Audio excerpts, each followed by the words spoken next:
আমার কখনো দেখে আমি আর কখন আসবো না আপনার পানিশমেন্ট টিকিট করে চলে যাবো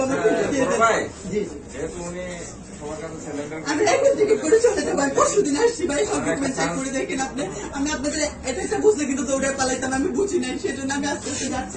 আজকে পালাই কালকে আবার আসতেন। আচ্ছা বোন, আপনার নাম? আমি তো আমার নাম আরোহী মুসলিম।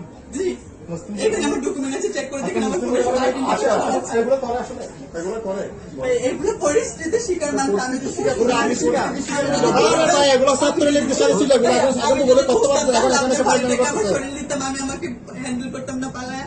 বাট আমি বুঝতে পারিনি পরিস্থিতি শিকার আপনাকে অন্য কিছু করেন, আপনি অন্য কাজ করতে পারেন না। আমি এখন আপনি মোবাইলটা দিয়ে দেন, আমি এই মুহূর্তে টিকিট করে চলে যাবো। যদি কখন আপনারা দেখেন আমাকে, আপনারা আমাকে পানিশমেন্ট দিয়েন। বাট আমার ফোনে আমার সব ডকুমেন্ট, আপনারা আমার ফোনটা প্লিজ দিয়ে দেন। আমি এখন টিকিট করে চলে যাবো। আমি অন্যায় করেছি, আমি সরি বলতেছি। আমি এখানে এসেছি, আমার অন্যায় হয়েছে। আমি আজকে ফ্রিতে স্টে করতেছি এখানে।